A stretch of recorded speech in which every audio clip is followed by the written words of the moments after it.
परमेश्वर के धन्य नाम की महिमा हो। प्रभात मनन के सत्र 1482 में आप सभी का बहुत ही विनम्रता के साथ स्वागत करता हूं। आइए आज का मनन के लिए हम एक और बार पढ़ते हैं तीमुथियुस को भेजी गई पौलुस की दूसरी पत्री अध्याय 2 पद 11। यह बात सच है कि यदि हम उसके साथ मर गए हैं तो उसके साथ जिएंगे भी। मसीह के साथ वर्तमान कालीन संसार में जीने के संबंध में हम बीते दिनों में मनन कर रहे थे और हम इस बात को भूलना नहीं है कि मसीह के साथ हमारा जीवन केवल आध्यात्मिक परिप्रेक्ष्य में वर्तमान संसार में हम अनुभव करने वाला एक जीवन ही नहीं है, बल्कि हम मसीह के साथ भविष्य में आश्चर्य रूप में भी जीने वाले हैं। We must not forget this spiritual truth that living with Christ is not just a spiritual experience that we experience in this contemporary world, but we are about to live with Christ in a literary way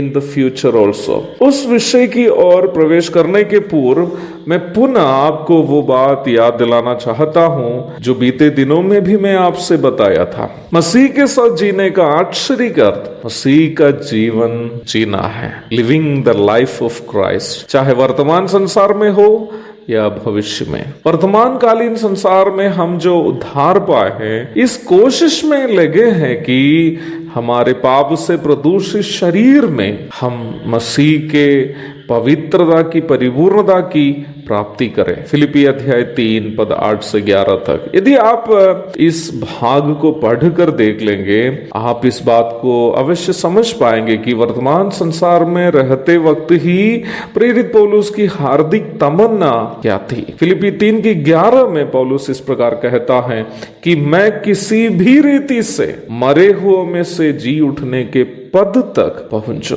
मर के जी उठने के बाद प्रभु यीशु मसीह का शरीर महिमामय शरीर था, पवित्रता से परिपूर्ण एक शरीर। उस शरीर से यहाँ तक बंद कमरे में भी बिना दरवाजा खुले अंदर प्रवेश करने की क्षमता थी। रोमी 6 की 4, पहला पत्रस 1 की 21, यूहन्ना 20 की 26। जब पौलुस कहता है कि यीशु मसीह का उस शरीर की प्राप्ति करे जो उनके पुनरुत्थान के बाद का है, पौलुस की भी तमन्ना यही थी कि महिमामय शरीर की प्राप्ति करे जैसे यीशु मसीह का था। इन बातों का मनन करते समय हम इस सच्चाई को भूलना नहीं है कि प्रभु यीशु मसीह का सांसारिक शरीर भी, अर्थात मृत्यु के पूर्व का उनका शरीर भी पवित्रता से परिपूर्ण था, उसमें पाप नहीं था। परंतु पाप छोड़कर अन्य सभी मानुषिक तकलीफें जो पाप का परिणाम स्वरूप मनुष्य शरीर में होती है, जैसे भूख, प्यास, दर्द, मानसिक तनाव आदि, यीशु मसीह अपने सांसारिक शरीर में अनुभव करता था। इब्रानी 4 की 15। परंतु उनकी महिमामय देह न केवल पाप से मुक्त था, बल्कि अन्य मानुषिक तकलीफों से भी मुक्त शरीर था। यीशु मसीह का सांसारिक शरीर भी पाप से मुक्त था, परंतु पाप के कारण मनुष्य शरीर में जो परेशानियां होती है, भूख, प्यास, शरीर में दर्द, मानसिक तनाव, वो सब यीशु मसीह भी अपने सांसारिक शरीर में अनुभव करता था। परंतु महिमामय शरीर में न भूख होती है, न प्यास होती है, न दर्द होता है, न मानसिक तनाव होती है। वैसे ही हम भी जब महिमामय शरीर की प्राप्ति करेंगे, न केवल पवित्रता से परिपूर्ण हो जाएंगे, बल्कि अन्य मानसिक परेशानियों से भी, जैसे भूख, प्यास, शारीरिक दर्द, मानसिक तनाव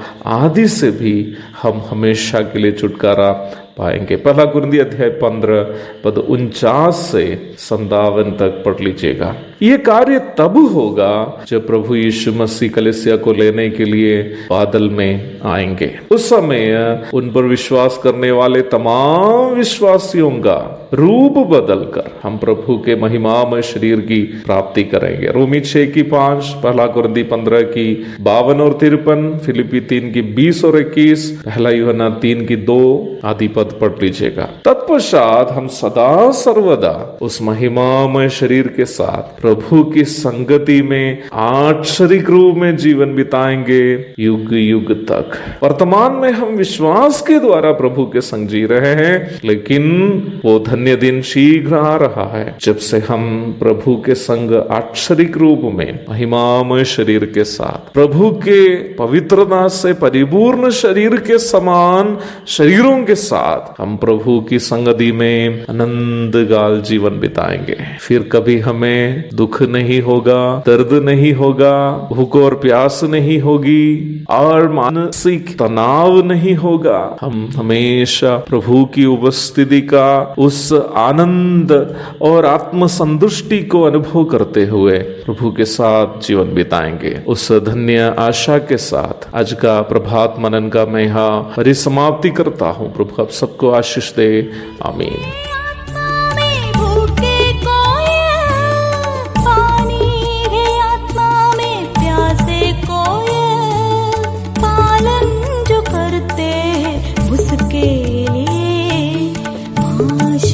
पाने का साधन है ये वचन, प्यारा वचन ईशो।